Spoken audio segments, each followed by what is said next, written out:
Hello and welcome to Global Eye. I'm Parikshit Luthra. The top global story we're tracking this evening: more than 600 Palestinians have been killed by Israeli forces since Israel broke the Gaza ceasefire earlier this week. According to the Hamas-run Gaza Health Ministry, the death toll has increased as forces continue their airstrikes and ground assaults in the enclave. The Israeli military has also said that ground invasion of southern Gaza is underway. The troops are also pushing into the northern and central parts of Gaza. Hamas has also said it launched 3 rockets at Tel Aviv in retaliation. This is the first time the militant group fired back since the ceasefire was broken.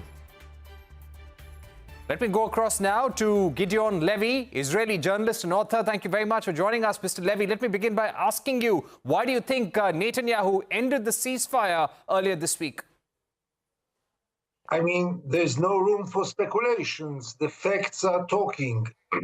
Netanyahu's government has to pass the budget in the coming days, and his majority was very shaky, and that's the only, and he had to join Ben Gvir, one of his partners to the coalition, the most extreme one, the most fascist one. He had to join him back, to bring him back to the coalition in order to guarantee a majority. And Ben Gvir's condition was renewing the war. And now hundreds and thousands of people will pay in their lives in order to maintain the coalition of the State of Israel. Right. Also, the defense minister said that if all hostages are not released and Hamas is not expelled from Gaza, then Israel will act with an intensity not seen before. What do you think the immediate plan is this time around? First of all, there is no major plan, but it's very hard to imagine what can be worse than the first phase and what kind of intensity it can be more than we did in the last 18 months with almost 50,000 victims, most of them women and children. It must be emphasized. There is no plan. There is a plan to beat, to kill, to destroy, to distract, to make people starve, to make people die from diseases, to put all the people in Gaza in a horrible situation. That's the only plan for Israel. They know very well that what was not achieved in the first 17 months will not be achieved another round. Why would it be achievable now? Sorry. Right. All right. I'd also like to ask you about Donald Trump. Right. Donald Trump has expressed his full support for this renewed Israeli offensive in Gaza. Why do you think Donald Trump is supporting Israel in this manner right now? Why does the United States support Israel for so many decades?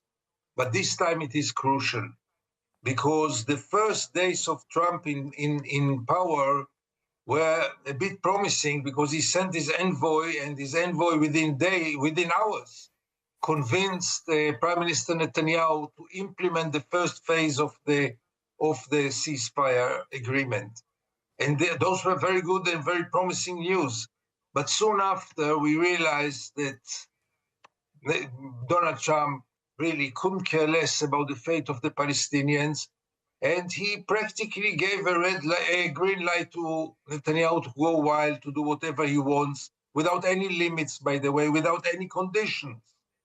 And those are horrible news for everyone in the world. But I wouldn't expect Donald Trump to be different. This is a statesman who has nothing to do with international law, with minorities, with justice, with human rights. Nothing of those talks to him. Right. Mr. Levy, what I'd also like to ask you, Israel has often said that they would like to continue this offensive till the time the ability of Hamas to govern Gaza is completely eliminated and there is some other sort of authority which takes shape in Gaza. Do you feel that this goal is likely to be achieved? And the bigger goal, the goal with which the war began, was release of hostages. Do you think this particular offensive, this breakdown of the ceasefire, will lead to the hostages being released and complete control of an authority which is not Hamas? It's really not a question of what I think. It's a matter of fact. Israel didn't release almost no hostage by putting military pressure on Hamas. Almost all the hostages who were released through diplomacy, through negotiations, and in an agreement. And that's the only way to release the left of the hostages who are still there. That's the first thing. As about the